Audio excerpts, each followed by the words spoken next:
আমার আপুদের জন্য আজকে একটা মজার রেসিপি নিয়ে এসেছি। এটা হচ্ছে লইট্টা শুটকি। তো শুরুতেই আমি শুটকি কেটে একটু টেলে নিয়েছি, তারপর গরম পানিতে ভিজিয়ে নিলাম। গরম পানির সাথে একটু লবণও দিয়েছি, কারণ গরম পানিতে শুটকিটা ভিজিয়ে নিলে আর লবণ দিলে ভেতরের সবগুলো ময়লা মানে বালি যা থাকে সব বের হয়ে আসে, একদম ক্লিন হয়ে যায়। তারপর হচ্ছে কিছু শুকনো মরিচ টেলে নিয়েছি, তারপর সরিষার তেলটা ভেজে নিলাম। শুটকির সাথে দিয়ে দিলাম একটু পেঁয়াজ কুচি, একটু আদা কুচি, একটু রসুন কুচি। কেউ চাইলে আদা আর রসুনটা এখানে স্কিপ করতে পারেন, বাট আমার মুখের টেস্ট অনুযায়ী আমি এটা দিয়েছি। আদা রসুন দিলে এই শুটকির ভর্তাটা অনেক বেশি টেস্টি হয়ে থাকে। দিয়ে যারা খান নাই মানে করে ট্রাই করে দেখতে পারেন, ভালো মজা হয়, একটা অন্যরকম মজা লাগে। তারপর হচ্ছে এটা ইচ্ছে করলে গ্রাইন্ডারে গ্রাইন্ড করেও ভর্তাটা বানিয়ে নেওয়া যায়, আধ ভাঙা করে নিলেই হয়ে যায়। আমি আসলে পাটাই বাটতে বেশি পছন্দ করি, তাহলে মনে হয় যে আমার ভর্তাটা বেশি মজা হয়। গ্রাইন্ডারে আসলে নিজের মনের মতো অতটা আধ ভাঙা করে মানে করাটা মনে হয় এর থেকে ভালো মনে হয় যে না পাটাই বেটে। আসলে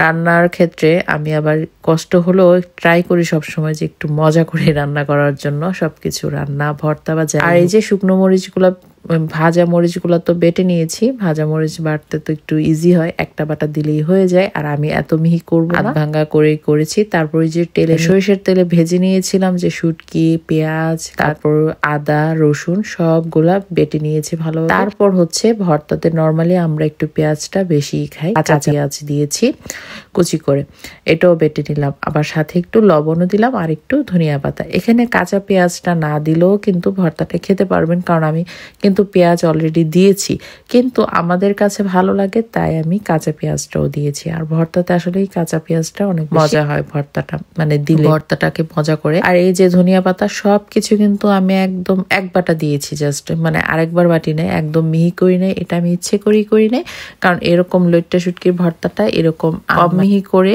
বেটে নিলেই বেশি টেস্ট হয়ে থাকে। আর হচ্ছে এবার দিয়ে দিলাম সরিষার তেলে, কিন্তু সবকিছু ভেজেছি। এবার আরেকটু সরিষার তেলের ঝাঁঝালো মানে গ্রানটা বা একটা ঝাঁঝ লাগানোর জন্যই আসলে আরেকটু দেওয়া। আর এই যে এতটাই সুস্বাদু হয়েছিল এই ভর্তাটা যে কি আর বলবো। যারা এভাবে বানিয়ে খাননি অবশ্যই ট্রাই করে দেখবেন, এটা অনেক মজা হয়। মুখের রুচি বাড়ানোর জন্য তো ভর্তার বিকল্প আর কিছু হতেই পারে না। রাফানের বাবা তো খুবই মজা করে এই ভর্তাটা দিয়ে ভাত খেয়েছে, আর আমি মানে পেটে ক্ষুধা নিয়ে আসলে ভর্তাটা বানাচ্ছিলাম। মনে হচ্ছিল যে ভর্তাটা হলেই আজকের ভাতটা খাবো, এর আগে খাবো না। তো ভর্তা বানিয়ে পাটায় মেখে ভাতটা অল্প একটু খেয়ে নিলাম, অনেক বেশি টেস্টি হয়েছিল। আশা করি আমার আপুদের কাছেও অনেক বেশি ভালো লেগেছে।